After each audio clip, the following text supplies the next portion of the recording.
The slap echoed through St. Peter's Cathedral like a gunshot tearing through silk.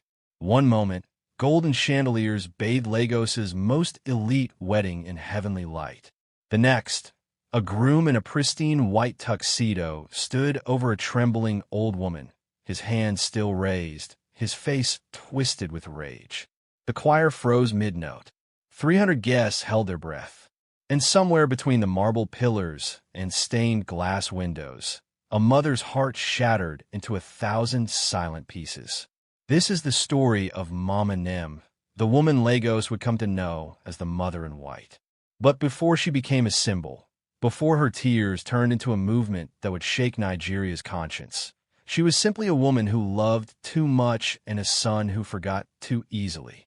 That morning, while Lagos burned under the relentless sun, Mama Nem sat in her cramped one-room apartment in the forgotten corners of the city, holding an invitation she was never meant to see. Gold lettering announced the union of Chuka Nem, CEO of Zion Holdings, to Evelyn Okafor, daughter of one of Nigeria's most powerful politicians. The paper felt heavy in her weathered hands, hands that had once sold roasted corn on dusty streets to pay for her son's education, hands that had scrubbed floors in rich people's homes so he could wear clean uniforms to school. Her neighbor found the invitation at the market, dropped perhaps by a careless wedding planner. There was no mention of a mother, no Mrs. Nem listed among the family, just two names floating in a sea of gold, as if Chuka had been born from nothing, owing no one. She traced her fingers across her son's name, and a bittersweet smile crossed her face. On her cracked wall hung a faded photograph. Young Chuka grinning with corn juice dripping down his chin, his arm wrapped around his mother's waist. That boy had promised her the world. The man he'd become had given her silence.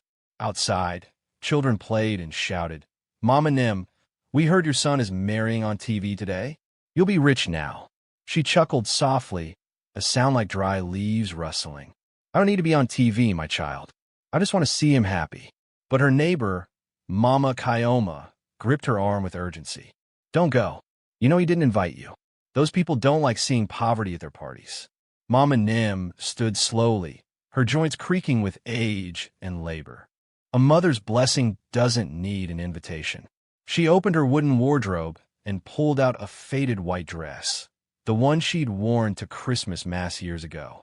She shook off the dust, pressed it with her calloused palms, and slipped it on like armor. Around her neck, she placed her late husband's necklace, a simple chain that had survived more years than hope. "If I can't sit beside him," she whispered to her reflection, "I'll stand where he can still see me, even from afar." The journey to St. Peter's was long and merciless.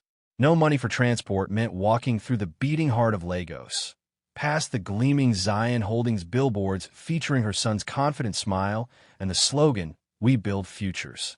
Luxury cars honked past her. Street hawkers barely glanced at the old woman in the yellow dress, clutching a cheap bouquet of wildflowers. No one realized that the mother of the man Lagos was celebrating that very hour was walking through their midst like a ghost. When she finally reached the cathedral, 2 security guards in sharp black suits blocked her path. "Good morning, son," she said softly. "Please tell Mr. Chuka his mother is outside." The guard looked her up and down, then smirked at his colleague. "You hear that? Every beggar in Lagos claims to be related to him these days." She didn't argue, didn't plead. She simply lowered her gaze and said quietly, "Then tell him the woman who gave him his name is here. That should be enough." They pointed away. "Stay outside, old woman. This is for guests only." So she stood. The sun scorched her skin. Sweat rolled down her spine. Through the iron gates, she watched white doves released into the sky, heard the orchestra swell with joy. And when she could no longer bear standing outside her son's happiness, she made a decision that would change everything. She pushed open the side door and stepped into the cathedral. The moment her worn sandals touched the polished marble, time seemed to slow. Heads turned. Whispers rippled through the pews like wind through tall grass. And at the altar, Chuka Nem turned to see the one person he'd worked so hard to erase from his new life, walking toward him in a faded white dress, carrying love he no longer wanted to receive. "Would you slap the hand that once fed you?" Chuka's hand moved before his mind could stop it. The slap cracked through the sacred air like lightning splitting an ancient tree. Mama Nem stumbled backward, one trembling hand rising to her cheek, but her eyes, those eyes that had watched him take his first steps, never left his face. Not with anger, not with surprise, only with a sorrow so deep it seemed to pull the light from the chandeliers above. "Get out," he hissed through clenched teeth. "You're embarrassing me. Look at you, showing up here in that filthy old dress." The bouquet slipped from her fingers, petals scattering across the marble like drops of blood on snow. 300 guests sat frozen, their expensive perfumes suddenly sour in the air. Cameras captured everything. Every gasp, every whisper, every second of a son erasing his mother in the house of God. She bent down slowly, gathering the crushed flowers with shaking hands, and whispered words that would haunt Lagos for months to come. "I didn't come here to shame you, my son. I came to bless you, even if you've forgotten the mother who raised you with tears." Then she turned, her faded white gown brushing against the cold floor as she walked toward the doors, each step echoing like a funeral drum. Outside, the wind lifted her white headscarf, and the harsh Lagos sunlight caught the shimmer of tears on her weathered cheeks. "I wore white," she murmured to no one and everyone, "not to celebrate your wedding, but to bury the love of a mother who gave you everything." But here's what Chuka didn't know as he straightened his tuxedo and tried to salvage his perfect day. Here's what none of those guests in their designer agbatas and Italian suits could have predicted. That slap, that single moment of violence against unconditional love, was about to become the match that would burn his empire to ashes. Because in Lagos, in Nigeria, across Africa and beyond, there are some lines you never cross. And striking your mother is not just a sin. It's a curse that calls down judgment from every ancestor who ever lived. By morning, Lagos woke to the sound of notifications exploding like fireworks. At Oshodi bus stop, commuters huddled around a phone screen, watching the shaky video on repeat. At Balagan Market, fabric sellers abandoned their measuring tapes to stare in disbelief. The radio host's voice, usually smooth as palm wine, cracked with emotion. They're calling her the mother in white. And the question haunting our city is this: how high must a man climb before he can no longer see where he came from? The video spread like wildfire through Harmattan winds, jumping from Lagos to Accra, from Nairobi to Johannesburg, from London to Chicago. Every view was a witness. Every share was a verdict. And Chuka Nem, the man who built towers that touched clouds, was about to learn that some falls have no bottom. His phone wouldn't stop ringing. On the 18th floor of Zion Holdings, the boardroom felt like a tomb despite its floor-to-ceiling windows. His PR team's voices blurred into white noise. Disable comments. Pull the wedding photos. Draft a statement. But how do you draft a statement for breaking your mother's heart? His legal team added fuel to the fire. Minority shareholders are demanding an emergency meeting. Then came the text that turned his blood to ice. 3 words from Evelyn. "We're done." Before he could process it, the door burst open. Mr. Okafor entered like a storm given human form, 2 aides flanking him like soldiers. He didn't sit, didn't shake hands, didn't waste time with pleasantries that no longer existed between them. "You know why I'm here." Chuka's throat went dry. "I'll apologize publicly, sir." "No, sir." Okafor cut in, each word sharp as a machete. "I'm not family to you anymore. The wedding is off. So is the joint venture. You can keep the company, if there's anything left to keep." He paused at the doorway, and without looking back, delivered the blow that cut deeper than any business loss. A man can have everything, but first he must belong to someone. You forgot you were someone's son. The door closed. The silence that followed was deafening. Emails flooded in like monsoon rains. Investment funds suspended capital. Banks requested meetings about loan covenants. The infrastructure ministry quietly withdrew from contract negotiations. Employees began resigning, unable to work for a man who could slap his own mother.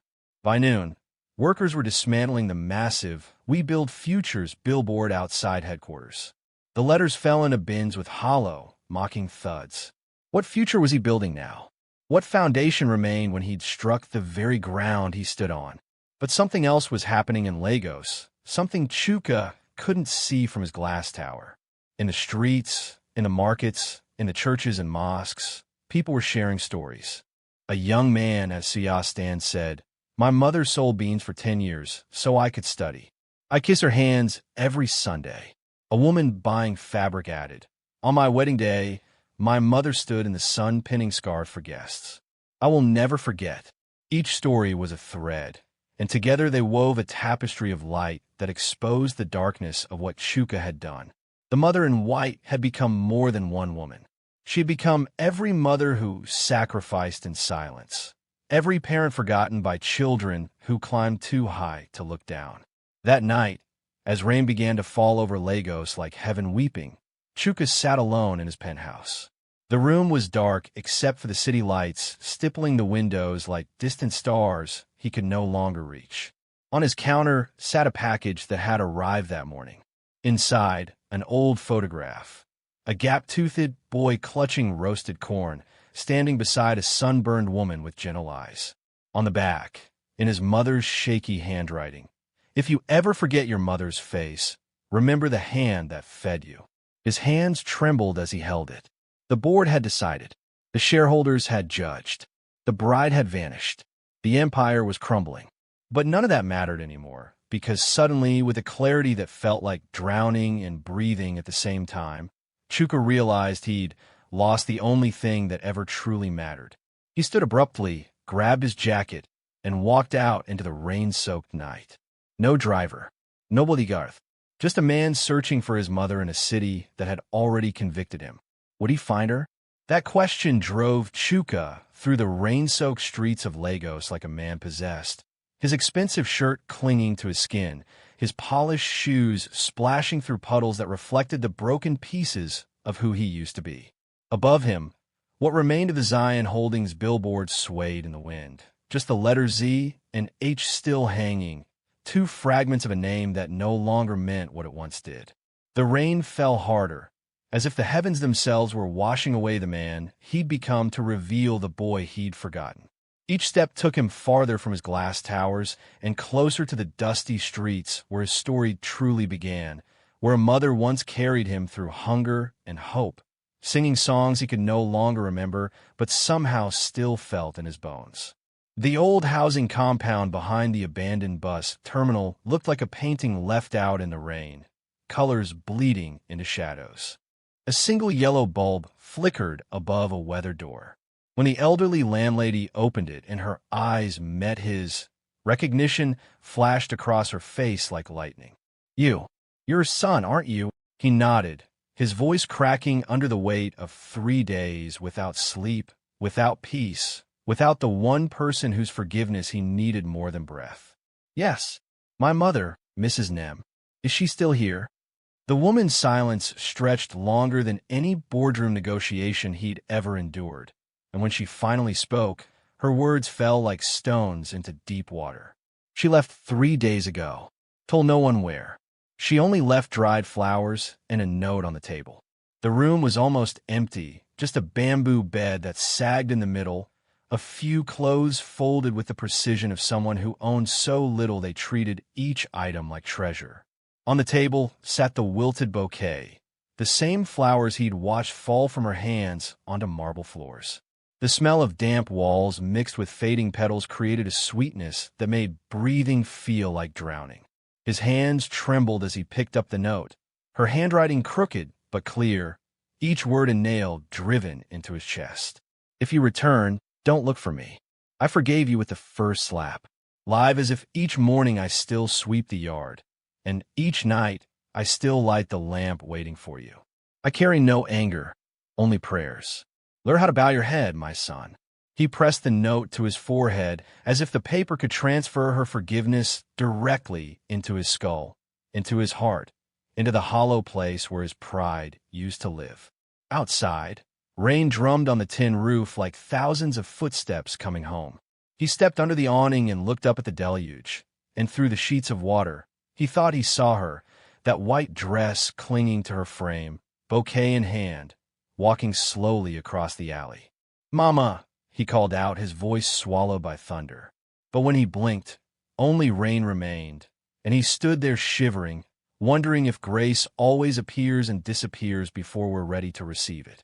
Something pulled him towards St. Peter's Cathedral, where it all began, where his hand had rewritten his destiny in a single violent moment. The doors were half open, the interior dark except for scattered moonlight filtering through stained glass. His footsteps echoed long and hollow as he walked toward the altar. There, on the marble floor, a faint brown stain marked the spot where her bouquet had fallen. He knelt, rain dripping from his hair onto the stone. Mixing with tears, he didn't know he could still cry. "God," he whispered, his voice trembling like a child confessing in the dark. "I built towers that touched the clouds, but I forgot how to bow. I guarded my name, but lost the hand that once shielded me from rain. If she can still hear me, please, let me see her again, even if only in a dream." No answer came, just wind sweeping through the cathedral and lightning flashing white fire across the walls, revealing his shadow, small and lost, and finally, painfully human. He walked through the night until dawn bled pale across the city, and that's when a street sweeper stopped beside him, recognition dawning in his weathered face. "Last night," the man said softly, carefully, as if speaking about something sacred, "I saw an old woman in a white dress walking the other way. She smiled, then disappeared in the rain. I thought she was an angel." A gust of morning wind dropped a single white petal into Chuka's palm, thin and fragile as a promise. He closed his fingers around it, and in that moment, he understood what he'd been too blind to see. Some people don't leave us. They become the air we breathe, the light we walk toward, the reason we choose to be better than we were. But understanding came with a price, and that price arrived on a windless morning when a messenger from Onika village placed a small plastic bag on his desk. Inside, a white scarf and a letter from the local church. Mrs. Nem passed away peacefully in her hometown. She was laid to rest beneath the almond tree. The words didn't register at first, couldn't register, because how could the sun set when he was just learning to see? The cry that escaped his chest was half sob, half collapse, the sound of a building falling inward, all foundations gone. He went back to the village that same day. No entourage, no press, just the sun returning to the red dirt roads that made him. The grave lay beneath a large almond tree, surrounded by tall grass that whispered in the breeze. A small wooden cross bore her name, Mama Nem, a mother of tears and mercy. He knelt in the mud, placed the wilted bouquet he'd carried all this time on her grave, and finally spoke the truth that had been choking him since that slap echoed through the cathedral. "I came too late, Mama. I thought I still had time, but I forgot that a mother can't wait forever for a son who only remembers how to regret." The wind stirred and almond leaves drifted down, falling across his shoulders like a gentle hand stroking him from above, and in that touch, he felt what words could never say. Forgiveness doesn't need the forgiven to be perfect. It just needs them to finally understand. The village priest handed him one more note, damp and faded but legible. "If one day you return, and I am gone, don't cry too long. Turn your tears into a river that will help other mothers find the light." And there it was, his mother's final gift, not condemnation but direction, not an ending but a beginning. Months later, Nigerian newspapers carried a new headline, "The Mother in White Foundation, supporting mothers abandoned by their children." Chuka stood in the courtyard of shelter, dressed in a plain white shirt, holding daisies, and told reporters, "This foundation isn't about my redemption. It's about prevention, so no child ever repeats my mistake." On the wall of the headquarters hung that old photograph of mother and son laughing in a red dust market, and beneath it, bronze letters declared, "Forgiveness is not silence. It is the seed of change." A year later, at the first memorial in Onika, villagers gathered around Mama Nem's grave with white flowers clutched in weathered hands. As Chuka placed his bouquet on the earth that held her, a strong wind rose, lifting the white scarf from the ground.